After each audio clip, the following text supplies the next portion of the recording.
Good morning everyone, welcome back to my channel Aparna Roy blog. তোমরা সবাই কেমন আছো বন্ধুরা?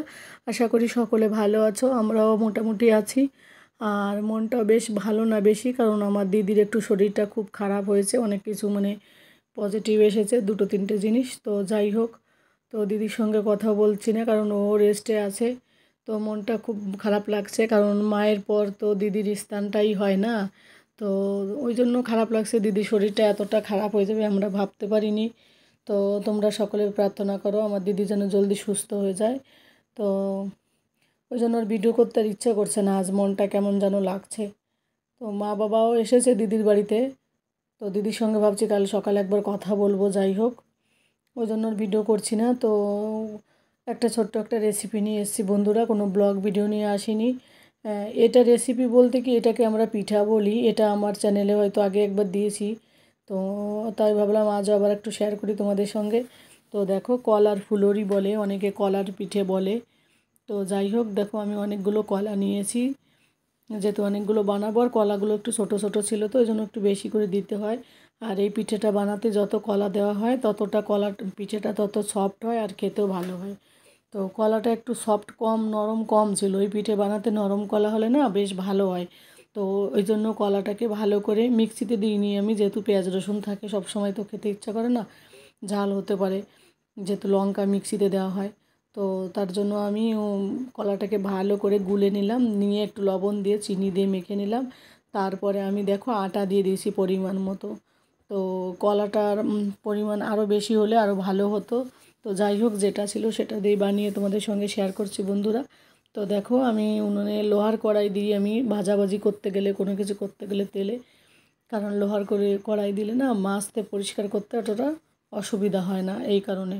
তো দেখো, আমি সাদা তেলে ফ্রাই করছি, আর এইসব জিনিস সর্ষের তেলে করতে নেই, সাদা তেলে করলেই ভালো হয়। তো দেখো, কড়াইতে তেল দিয়ে নিয়েছি, আর এদিকে আমি আটা আর কলা যেটা মেখে রেখেছিলাম, এটা না তোমরা বিকেলবেলা টিফিন হিসেবে খেতে পারো। সকালবেলা যদিও তেলের জিনিস খাওয়াটা ঠিক না, তো বিকেলের জন্য বেস্ট। তো খেতে বেশ ভালোই লাগে।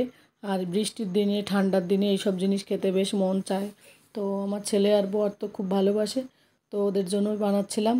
তো চিনি দিয়েছি, তোমরা গুড়ও দিতে পারো। চিনি, গুড়, আটা আর হচ্ছে কলা দিয়ে ভালো করে মেখে 10 মিনিট মতো রেস্টে রেখেছি। তারপরে দেখো, গোল গোল করে ছোটো ছোটো করে ছেড়ে দিয়েছি। তো অনেকগুলো একসঙ্গে দিয়ে দিয়েছি, যেহেতু তেলটা আমি অনেকটা দিয়েছি এই কারণে। তো দেখো, আস্তে আস্তে করে বানিয়ে নিচ্ছি। এবার আমি এটাকে উল্টিয়ে নেব। তো দেখো, উল্টিয়ে নিয়েছি, অনেকটা ব্রাউন কালার যখন হবে না, তখন আমি এটাকে আবার উল্টে দেব। আর যত স্লো করে ভাজা হয় এইগুলো ততটা ভালো হয়, কারণ জলদি গ্যাসটা যদি আমি চড়িয়ে দিই তাহলে এগুলো জ্বলে যাবে। তো ওই কারণে আমাদের গ্যাস স্লো করে দিয়ে ভেজে নিচ্ছি। তো দেখো বন্ধুরা, অনেকটা ব্রাউন কালার এসে গেছে।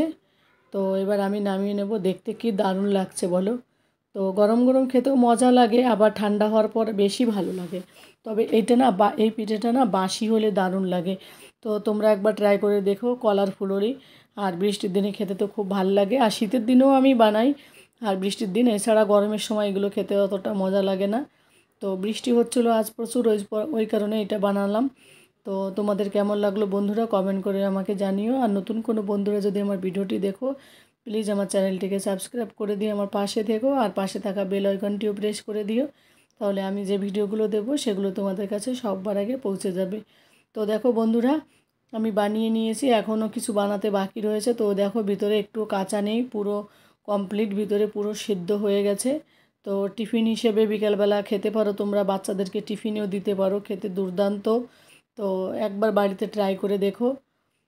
তো তোমাদের কেমন লাগলো বন্ধুরা আমার রেসিপিটি, অবশ্যই কমেন্ট করে জানিও। তোমরা যে যেখানে থাকো সবাই ভালো থাকো, সুস্থ থেকো। আর আমার দিদির জন্য একটু প্রার্থনা করো যেন ও জলদি সুস্থ হয়ে যায়।